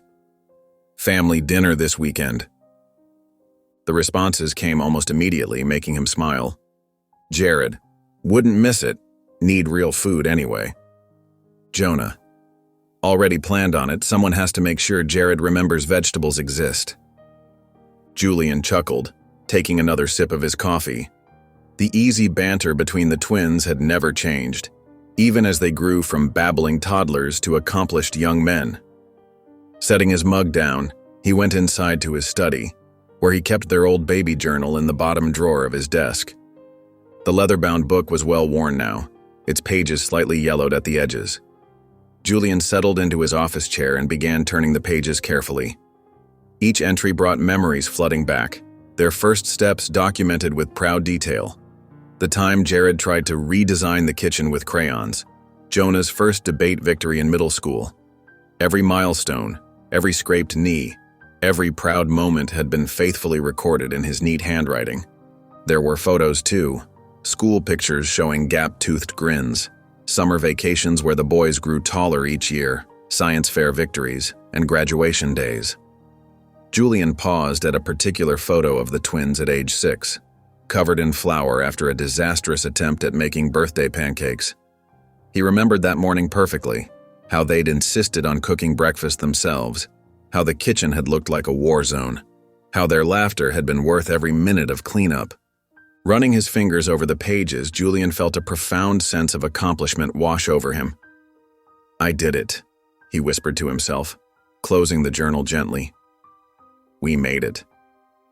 Those early days of uncertainty, of wondering if he could really be what these boys needed, seemed so distant now. They had not just survived, they had thrived, all three of them growing together into something beautiful and strong. Saturday evening arrived with the familiar sounds of keys in the door and excited voices in the hallway. Julian barely had time to stand before he was enveloped in two enthusiastic hugs. Jonah and Jared, both now taller than him, squeezed him tight. "Dad!" Jared exclaimed, his eyes bright with the same curiosity they'd held since childhood. "The new quantum computing lab at MIT is incredible. You have to come see it." "Let him breathe, Jared," Jonah laughed, setting down his overnight bag. "How are you, Dad?" "You look good." Julian took a moment to really look at his sons. Jonah, ever the composed one, wore a casual blazer over his Harvard sweatshirt, a combination that somehow perfectly captured his personality. Jared's MIT hoodie was slightly rumpled, and his curly hair was wild as ever, but his eyes sparkled with the same enthusiasm that had driven him to take apart every electronic device in the house as a child. They moved to the kitchen, falling into their old rhythms as they prepared dinner together. Julian manned the stove while the boys chopped vegetables and set the table, their conversation flowing easily from politics to technology to childhood memories. "Remember when Jared tried to build a robot out of the coffee maker parts?" Jonah teased, passing the salad bowl. "Hey, that design was solid," Jared protested, grinning. "Dad just didn't appreciate having to buy a new coffee maker." "I appreciated the creativity," Julian corrected, serving the pasta. "I just would have appreciated a heads up before finding the kitchen counter covered in mechanical parts at 6 in the morning." The laughter that filled the apartment was warm and familiar, echoing in the same space that had once held midnight feedings and bedtime stories. They talked through dinner, catching up on everything from Jonah's latest case study to Jared's research project. Julian mostly listened, his heart full as he watched his sons gesture animatedly, finishing each other's sentences just as they had since they could talk. As they cleared the table together, Jared paused, a thoughtful expression crossing his face. "You know what's wild," he said, stacking plates. "That we were just found here, right behind this building." The comment hung in the air for a moment. Julian looked at both his sons, seeing the men they'd become while carrying the echo of the tiny babies he'd found that stormy night. The past still held its secrets, but the love and life they'd built together was written clearly in every smile, every shared joke, every moment of connection. The morning sun cast long shadows across the city streets as Julian walked his familiar route, hands tucked into his coat pockets against the autumn chill. At 48, his steps were still purposeful, but today they carried him somewhere he hadn't visited in years, at least not intentionally. The alley behind his building looked different now. The city had cleaned it up, replaced the old dumpsters with modern waste management systems, and installed better lighting. Fresh pavement covered what had once been cracked concrete. Yet Julian could still see that rainy night perfectly in his mind, overlaid like a transparent film over the present-day scene. He stood at the exact spot where he had found them, his feet planted where he had knelt in the rain 20 years ago. The memory was crystal clear, the sound of thunder, the feel of cold rain soaking through his expensive suit, the weight of 2 tiny lives in his arms. Julian closed his eyes, and for a moment, he was 28 again, making the decision that would change everything. A delivery truck rumbled past, breaking his reverie. Julian checked his watch. He had been standing there for nearly an hour. The morning had grown warmer, and more people were beginning to fill the streets. He turned away from the spot, but not before touching the wall briefly, a quiet acknowledgement of the moment that had made him a father. Back in his apartment, Julian went straight to his home office. Behind a row of business books on the bottom shelf, he found what he was looking for, a large manila envelope, slightly dusty but intact. He hadn't opened it in years, but he had never been able to throw it away either. Settling into his leather chair, Julian spread the contents across his desk: police reports, hospital records, social service documents, DNA test results, missing persons queries.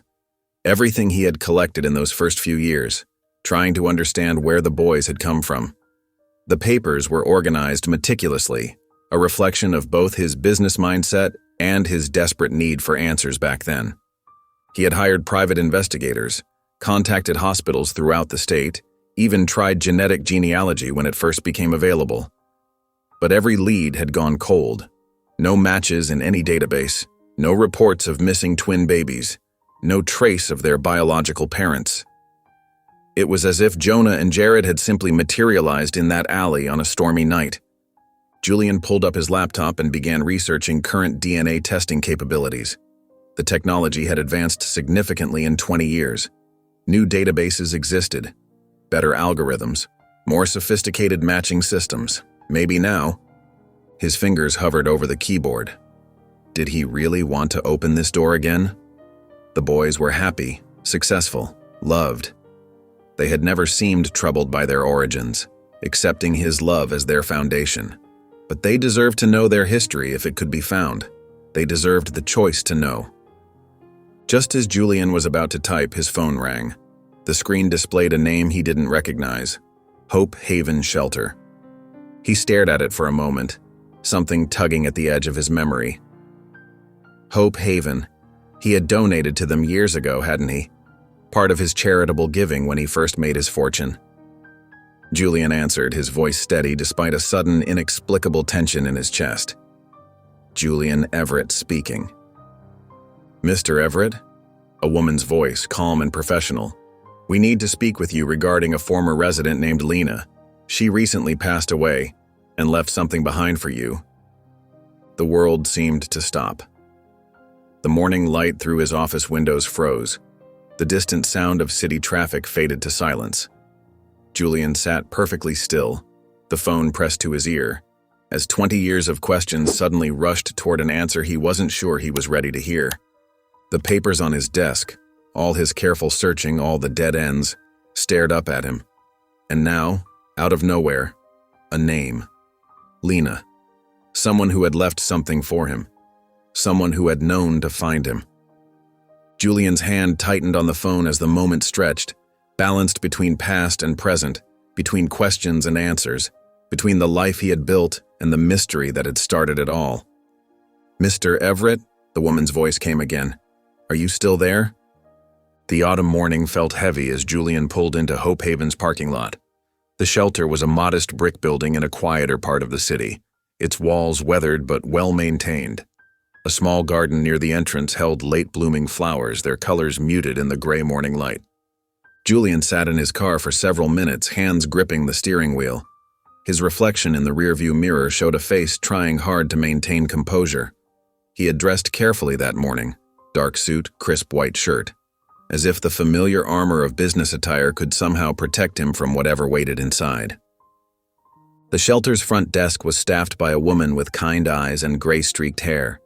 She recognized him immediately, not from his donations or business success, but because she had been expecting him.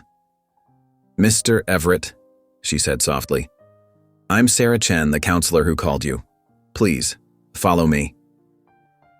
They walked down a hallway lined with community bulletin boards and inspirational posters. The carpet was worn but clean, and the air smelled faintly of coffee and cleaning supplies. Sarah led him to a small office at the end of the hall, its walls painted a gentle blue that seemed designed to calm. Please have a seat. Sarah gestured to a comfortable chair across from her desk. She closed the door quietly behind them, giving them privacy. Julian lowered himself into the chair, noting how his hands had started to tremble slightly. Sarah sat down and pulled out 3 items from her desk drawer: a manila folder thick with documents, a sealed white envelope, and a box of tissues. She placed them carefully on the desk between them, creating a bridge between present and past. Mr. Everett, she began, her voice gentle but professional, I want you to know you can take all the time you need here. There's no rush. She pushed the folder toward him first. These are Lena's records from her time with us. She specifically requested they be given to you. Julian reached for the folder with hands that didn't quite feel like his own. Opening it, he found himself looking at an intake form dated 15 years ago. A photograph was paperclipped to the top. A woman with dark hair and haunted eyes, but something in her face made his breath catch. Something familiar. The resemblance struck him like a physical blow. Her eyes were the same shape as his. The curve of her jaw, the set of her mouth. It was like looking at a warped mirror, seeing himself reflected through years of different choices and harder roads. He began reading, each page revealing more pieces of a life that had run parallel to his own, yet so differently. Intake interviews detailed a childhood in foster care, bouncing between homes until she ran away at 18. Medical forms documented years of struggle with addiction, attempts at recovery, relapses. Therapy notes painted a picture of someone fighting to survive, carrying deep wounds that never quite healed. She was my sister, Julian whispered, the words feeling strange in his mouth. My twin sister. The revelation settled into his bones, filling spaces he hadn't known were empty. Sarah nodded gently. Yes. She discovered the connection about 21 years ago. She had hired a private investigator with money she'd saved from odd jobs. She was determined to find out where she came from. Julian's fingers traced over Lena's signature on various forms, seeing how it changed over the years, sometimes steady, sometimes shaky. "She found me," he said, his voice rough. "She knew who I was." "She followed your career," Sarah confirmed. "She kept magazines with your interviews, news clippings about your success. She was proud of you in her way, though she never felt worthy of making contact." The timeline suddenly aligned in Julian's mind with devastating clarity. "The boys," he said, his throat tight. "She was pregnant when she found me." Sarah pushed the tissue box closer. "She made her decision very carefully, Mr. Everett. She watched you for months before that night. She saw how you lived, how you worked. She believed with everything in her that you could give her sons what she couldn't." Julian's vision blurred as he looked at the sealed envelope still sitting on the desk. His name was written on it in unsteady handwriting. Sarah nodded encouragingly, and he picked it up, breaking the seal with trembling fingers. The letter inside was written on simple lined paper, the kind from a basic notebook. The handwriting was shaky but determined, as if each word had been carefully considered. "Dear Julian, I don't know if I'll ever be brave enough to have this letter delivered. I write a new one every year on their birthday. Maybe this one will be the one I finally leave behind. I'm your sister, your twin. We were left at different hospitals on the same night. I found you after so many years of searching, but by then, I was already pregnant and so lost. I watched you in magazines, on TV, building your life. You got out. You made it. When I saw you give that interview about wanting a family someday, about missing something you couldn't name, I knew. I knew you were the one who could raise my boys. Give them everything I never could. Break the cycle. That night in the storm, I made sure they were warm enough to cry, loud enough to be heard. I watched from across the street until you found them, until you wrapped them in your coat, until you took them inside. I've watched them grow up from a distance. School plays, soccer games, graduations. Always in the back, always careful not to be seen. They're so beautiful, so loved. You did everything I hoped you would. I'm sorry I didn't tell you sooner. I'm sorry I was too broken to be brave enough to knock on your door. But I'm not sorry for giving them to you. You were always meant to be their father. Please tell them I loved them. Tell them I loved them so much that I gave them the best father in the world. Tell them their mother was broken, but not wrong about that. Your sister, Lena." The letter crumpled in Julian's fist as he broke down, decades of questions suddenly answered with a truth both beautiful and devastating. Tears fell freely as he bent forward in the chair, his shoulders shaking with sobs that came from the deepest part of him. Sarah sat quietly, allowing him this moment of raw grief and revelation.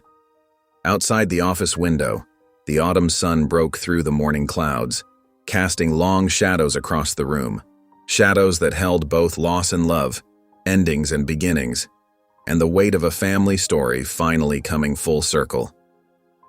Julian drove home in a daze, the weight of Lena's letters pressing against his chest from inside his coat pocket.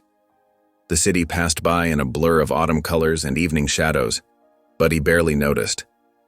His mind kept returning to the photograph of Lena, seeing his own features reflected in her face, imagining her watching from afar as her sons grew up.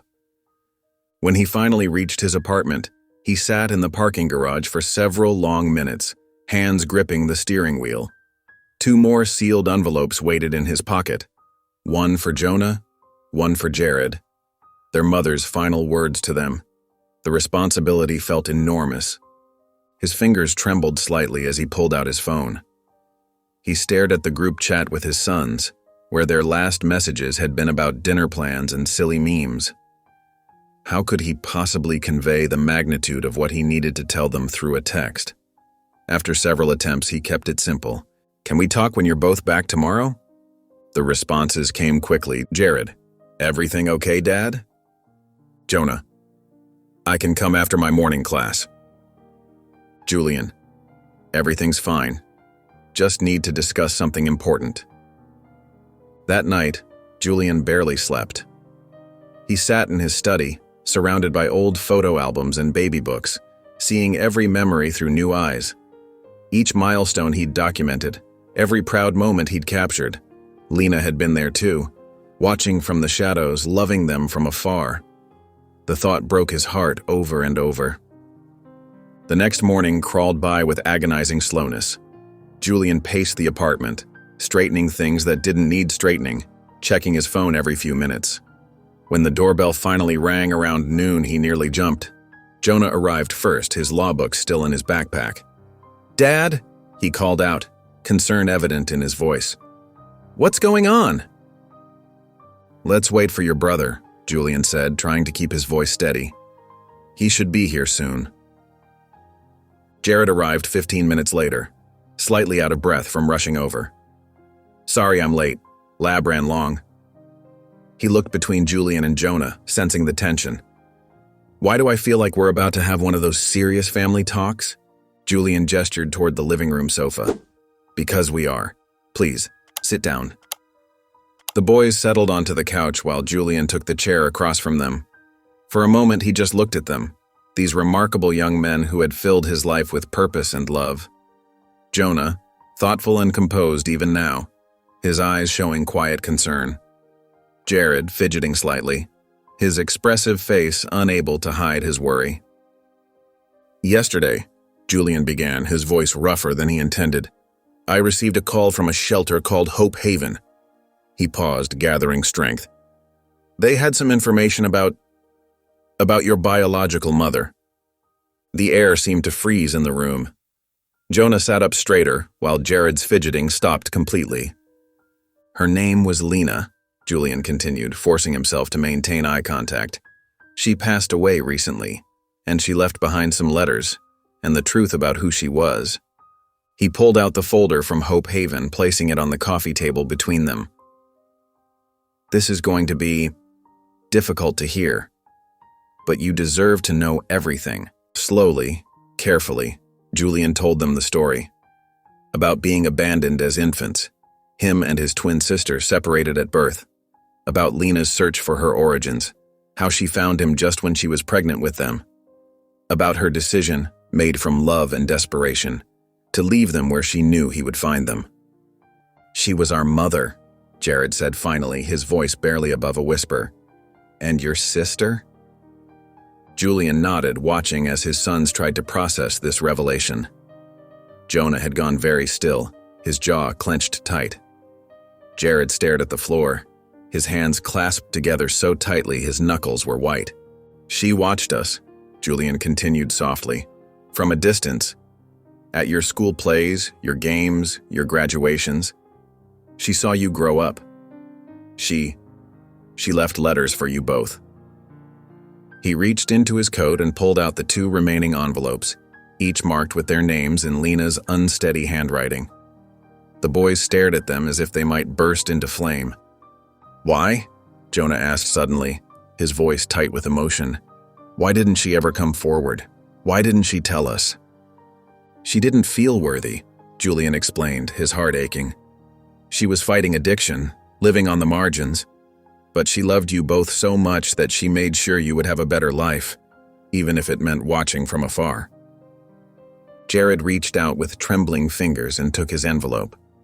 Jonah followed suit a moment later. Neither opened them yet. "Can we visit her?"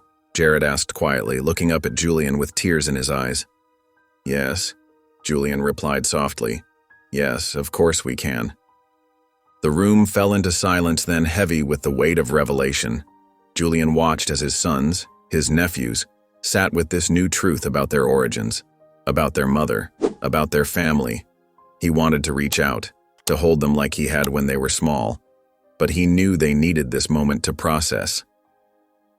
They sat together as the afternoon light shifted across the room, each lost in their own thoughts but connected by this new thread of understanding. The letters remained unopened in their hands, a bridge to their mother they weren't quite ready to cross. For the first time in their lives, the missing piece of their story had a name. Lena, their mother, Julian's sister, a woman who had loved them enough to give them up, who had watched over them from the shadows, who had carried the weight of her choice alone for 20 years. The silence between them wasn't empty anymore. It was filled with everything they now knew, everything they still had to learn, and the love that had brought them all together in the first place. The morning dawned soft and gray, a gentle mist hanging in the air as Julian's car wound through the quiet streets of the cemetery. Jonah sat in the passenger seat, a bouquet of pristine white lilies resting carefully in his lap, each perfect bloom seeming to glow against the dark fabric of his coat. In the back seat, Jared held something close to his chest, a small bundle wrapped in a faded, well-worn baby blanket that Julian had kept safe for 20 years. None of them spoke as the car rolled to a stop along the narrow cemetery path. They'd barely spoken at all during the drive, each lost in their own thoughts, their own versions of grief for a woman they'd never truly known, but who had shaped all their lives so profoundly. Julian led the way through the rows of headstones, his steps measured and careful. The shelter had provided him with the plot number and directions, and he'd visited once already, alone, to make sure he could find it easily when he brought the boys. The grass was still fresh over Lena's grave, and the modest headstone looked almost too new against the weathered markers surrounding it. Lena Marie Everett, 1975 முதல் 2023. Beloved mother and sister, love finds a way. The inscription had been chosen by the shelter staff who had known her in her final years. Julian wondered now if they'd somehow known more than they let on, if Lena had shared pieces of her story with them over time.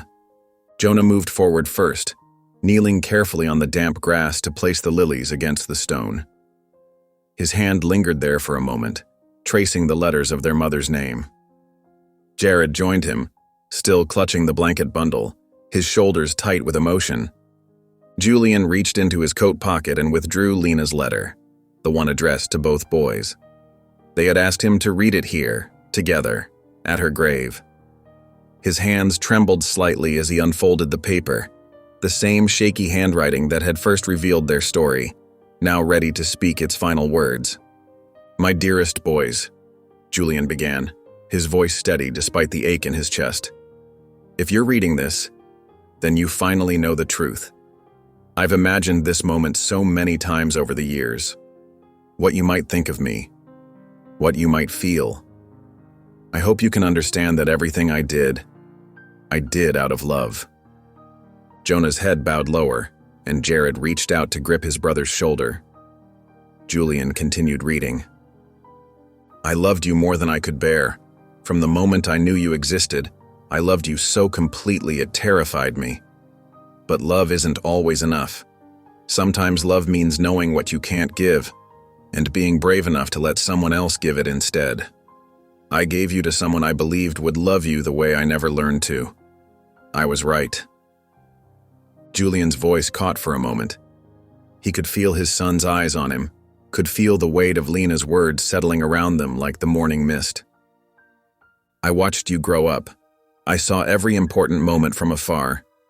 Your first steps in the park, your first day of school, your graduations. I saw how Julian loved you, how he gave you everything I couldn't. Stability, safety, the chance to become who you were meant to be.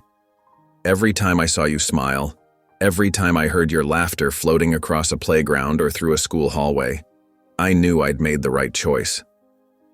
Tears were falling freely now, down Jared's cheeks from Jonah's tightly closed eyes, rolling silently down Julian's face as he read. "I don't expect forgiveness. I don't even know if I deserve it. But I want you to know that not a single day passed when I didn't think of you, love you, pray for you. You were never abandoned. You were given wings to fly higher than I ever could." The letter trembled in Julian's hands as he read the final lines. "You have grown into remarkable young men. I've seen it in every glimpse I've stolen over the years. You have your father's strength, his kindness, his capacity for love. And somewhere I hope you have a piece of me too. Not my struggles or my pain, but my determination to break cycles, to choose love over fear, to give more than we receive. I love you, my beautiful boys. I always have and I always will.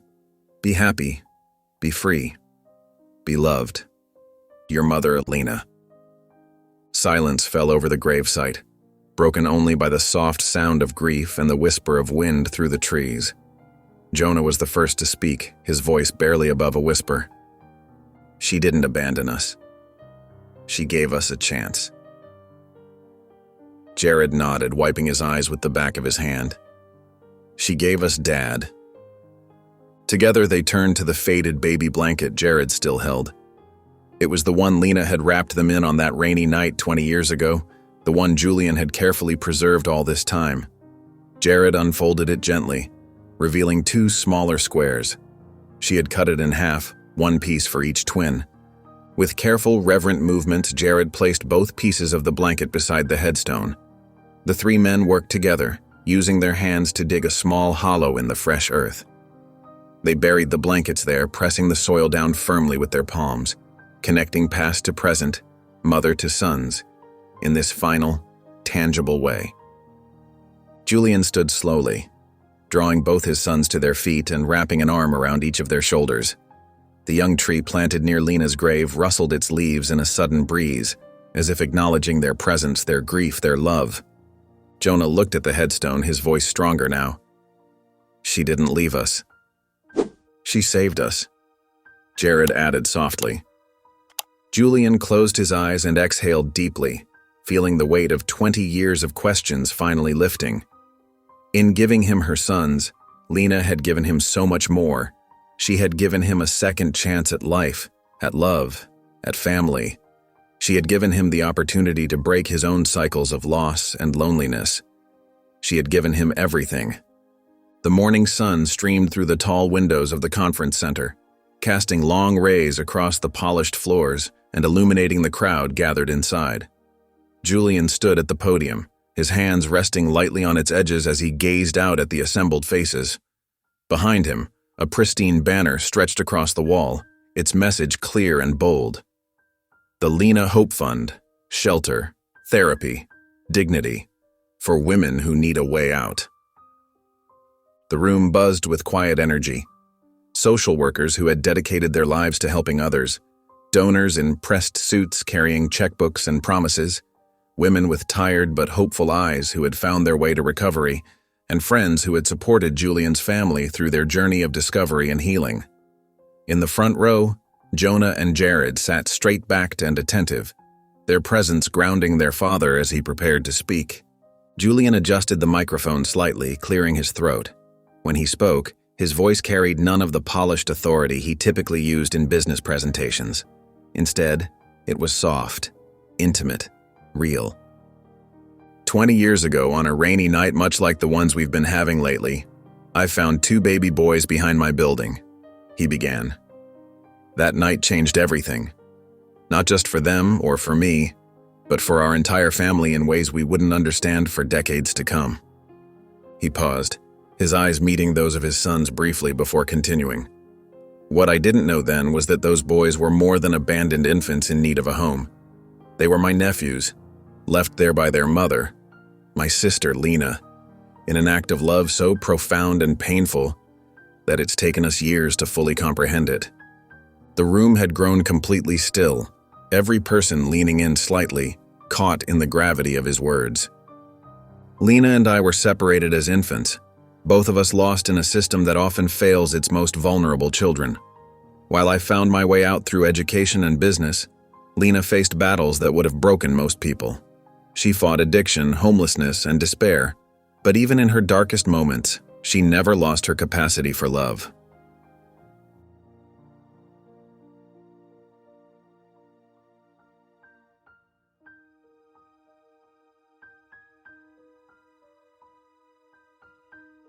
Julian's voice grew stronger as he continued.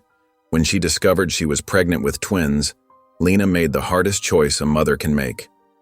She researched me, found out who I'd become, and made the decision to give her sons a chance at a different life.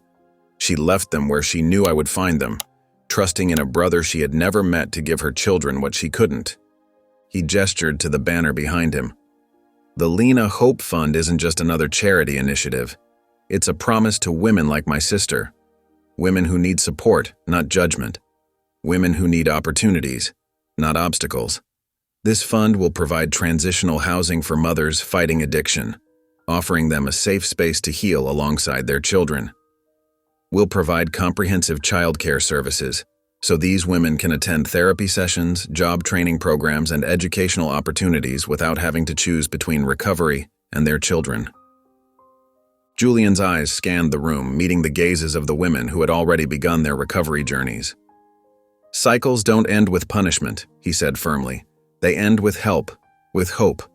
Every woman who comes through our programs will have access to mental health services, addiction counseling, career guidance, and most importantly, dignity. Because that's what Lena wanted for herself, what she wanted for her sons, what every person deserves." The scene shifted forward through years, to a quiet afternoon beneath the now mature tree at Lena's grave. Julian's hair had grayed at the temples, laugh lines deeper around his eyes. Jonah and Jared stood beside him, grown men now, one finishing his final year at Harvard Law, the other making breakthrough discoveries on his medical research team. The annual visit had become their tradition, a quiet moment of reflection and gratitude. No speeches were needed here. No tears fell anymore.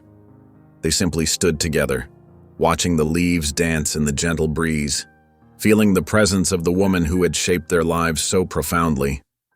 Jonah looked at the headstone, his voice soft but certain. "She didn't leave us. She saved us," Jared added, his hand resting on the rough bark of the tree they'd planted years ago. Julian placed his hands on his son's shoulders, a smile breaking through the quiet tears in his eyes. "And you saved me." The wind moved through the branches above them, a gentle rustling that seemed to embrace the three men standing there. They remained still, together, whole, and home. If you enjoyed the story of Julian and the twins, I handpicked this next story that you will enjoy. Please don't miss this one. Click here to watch it.